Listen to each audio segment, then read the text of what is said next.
Oh boy, has it been a crazy 48 hours for horror movie news. We have a stupid amount of things to talk about, so let's just get into all of it.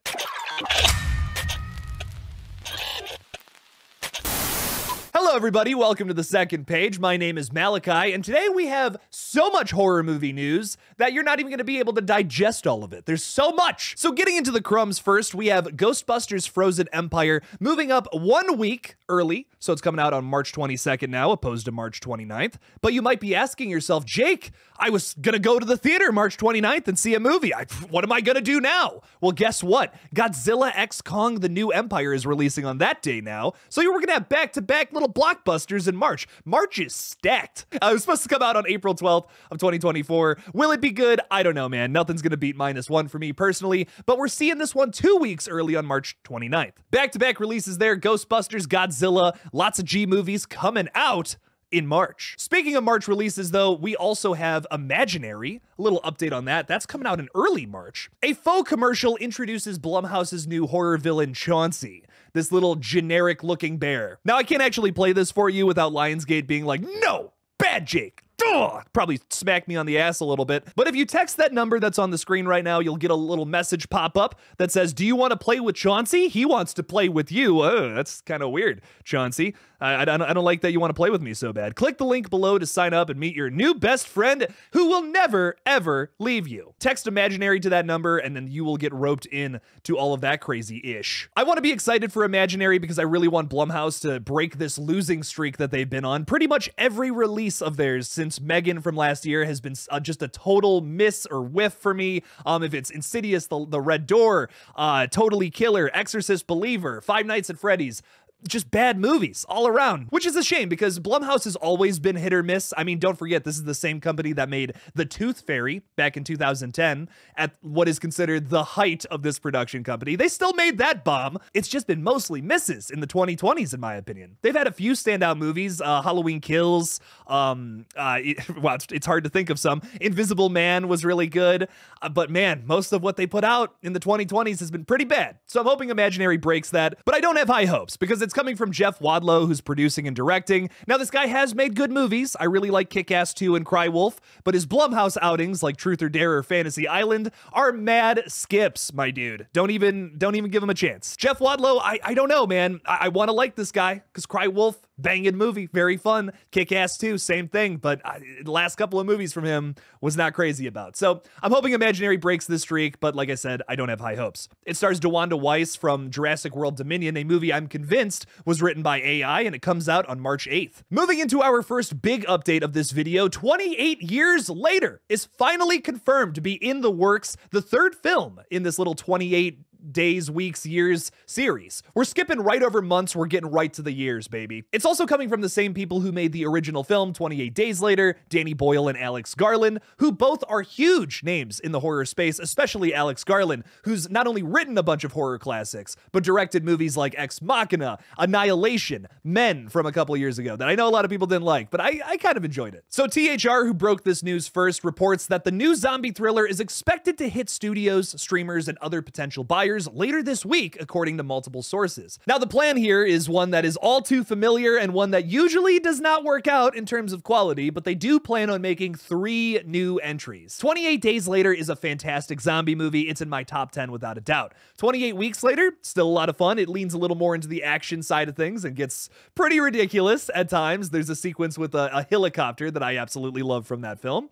Maybe just a minor step down from the original, but still a really fun film with a tragic ending, a bit of a cliffhanger too, that we have yet to get resolved, that I believe will get resolved here in 28 years later. I imagine it will take place 28 years after the second movie, but something else that I want to point out about the zombies is that established in 28 Weeks Later specifically, it says that the zombies will die after a certain amount of time, which is, you know, very dark, very harrowing with a lot of the messages and themes of that movie. It's perfect. It's very well written, but this is not a franchise that I feel like can go on for too long considering that crucial element, unless they decide to retcon something. 28 years later could be some kind of like direct continuation to the original, ignoring 28 weeks later. But I don't know, man. I don't feel the need to do that. I feel like we already have a well-established story that could take place pretty much right after the events of the last movie. I hope that's where we go with this one, but the title is definitely making me a little scared. Getting into some of that bad news I was talking about, Weapons, a movie that you might be unfamiliar with. It's coming from the Barbarian director, Zach Cregger, was supposed to star Pedro Pascal, but unfortunately, he had to drop from the horror movie due to a busy schedule, which really sucks because I love Pedro Pascal. He, like, genuinely one of my favorite actors. I love The Mandalorian so much until you get to season 3 and it just went to total shit. I am so sad. This is honestly a heartbreaker for me. I'm so excited to see whatever Zach Cregger does next, but I'm definitely a little less excited for it knowing that Pedro Pascal has unfortunately had to drop out. Jeff Snyder reports in his newsletter, The In Schneider, that Pedro Pascal has exited Cregger's Weapons, reportedly forced to drop out of the project due to his busy schedule. He is, of course, working on the second season of The Last of Us and a new movie about The Mandalorian, which I don't know if I have any excitement for that considering where season 3 went. I don't know. I guess I'll see it. That's kind of where I'm at with Star Wars at the moment. You know, if someone else wants to go, I guess I'll go. We also know that, and I'm sorry, I'm going to butcher this name, Renate Rinsva? Rinsv? There's an S and a V there. I don't know. Rinzov. Renate from The Worst Person in the World is currently part of the Weapons cast, which all we really know about the film at the moment is that plot details for Weapons are being kept holstered, but it is described as a multi- and interrelated story horror epic that tonally is in the same vein of Magnolia, the 1999 actor-crammed showcase from filmmaker Paul Thomas Anderson. So there you go about a good cast. I imagine we'll get more announced very soon here. While I am very sad about this news, I wish Pedro would be starring in this. I was so excited when we got that update a couple of months ago. I'm still excited for this film, though. Zach Cregger, I know, is going to do a good job. I absolutely am in love with Barbarian. If Barbarian took human form, I would marry it because it is one of my favorite horror movies of the 2020s so far. Can't wait to see what the dude does next. Smile 2 has a bunch of new cast members we got to talk about. The biggest one, of course, is returning cast member Kyle Gallner. The Wrap reports that Smile star Kyle Gallner will be back for the sequel, most likely starring in it or being an opening kill. We'll just have to see. We've also gotten updates on the rest of the sequel cast, which will include Rosemary DeWitt, Lucas Gage, and Naomi Scott. Smile 2 is expected to hit theaters on October 18th of 2024, and I'm very excited for it.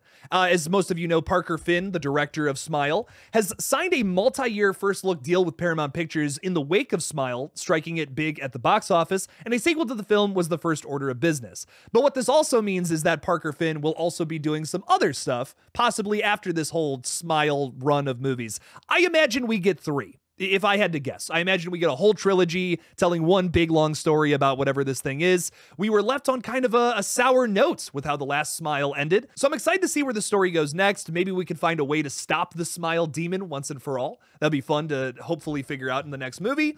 But I'm very, very excited for it. I was really blown away by Smile.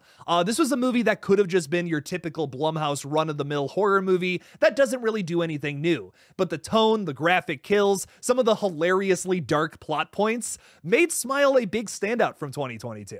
I'm excited to see this coming out this October. Seriously cannot wait. It's going to be a lot of fun. I reluctantly want to talk about a Scream 7 rumor that's going around that has been immediately shot down by the community. This is not true. There is literally no source saying that this is 100% true, but it's going around. It's making its rounds over on Twitter and all over the internet. Just kind of want to shoot this down. So someone named Physical Media President is saying that Neve Campbell and Courtney Cox have reportedly turned down Spyglass Entertainment's offer to return for Scream 7. I mean, you know, we just keep getting these guys. We keep getting people popping up, saying things, making things up, just to rile up the Scream community. There's so much of us, you know, it's easy to rile us up and easy for people to just be like, yeah, that's something that's totally happening, when it's not. So we have no confirmation that this is happening. Although what I will say is that even though it is a rumor, I will say it's likely that neither of these stars come back. Maybe Courtney Cox, but Neve Campbell, I just think is a definite no. Like, I would bet a lot of money that she would say no to Spyglass. She does not want to come back. But at the same time, this is not 100% confirmed. If I had to guess, I would say this is probably true. Spyglass has a pretty nasty history with some of the other co-stars in the most recent Scream films, so I don't think they're coming back. But I do want to say that's not confirmed yet. And maybe the biggest update of this entire video is one that I literally just got as I was recording this. The Exorcist Deceiver removed from release calendar as David Gordon Green exits the sequel. Oh, big news, baby. Holy crap. I don't mean to sound so negative towards David Gordon Green. I do like a lot of his movies. Pineapple Express, Halloween 2018, Halloween Kills, all very good movies. But the guy has also pumped out some shit, especially recently with Halloween Ends and The Exorcist Believer, movies that I think are total wastes of time. Now, Believer did not do as well as what Blumhouse was hoping. Yes, it did cross $100 million, which is really cool, but Blumhouse and Universal bought the rights for $400 million, and this was the first movie in a planned trilogy. I think they needed it to make like over $200 million if any of this was even going to be remotely worth it.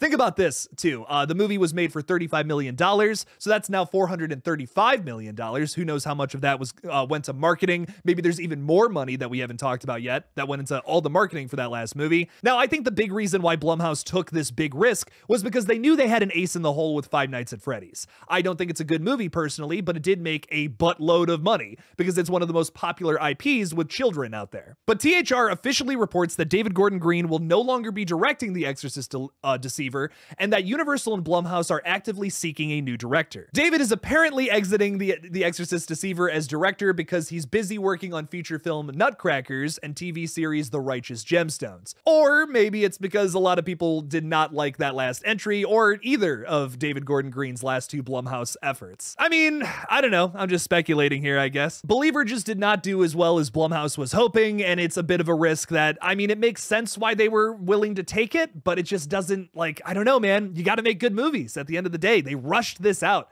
I think if they would have spent just a little more time working on Exorcist Believer, make it something really special like Halloween 2018, then it could have been something good. I don't think an Exorcist requel is necessary by any means. That's a one-off movie if I've ever seen one. There is such a big difference between one-offs and franchise starters, and The Exorcist to me is not one. I like The Exorcist 3. That is a lot of fun, but it's an anomaly is what it is. I mean, the rest of the sequels are just not that great. The original The Exorcist, that's how that's the whole franchise for me. It's that one movie, and I watch 3 from time to time, kind of as its own thing. But I don't know, man. I don't think we need 3 more Exorcist movies. This was just the right move, in my opinion. I mean, that was a bad movie. Why make 2 more of them if no one's going to go out and check them out? I mean, I think if Exorcist Deceiver does happen at this point in time, it's going to be hard for them to break 100 million. What do you guys think about all this crazy horror news, though? Leave me something about it in the comments below.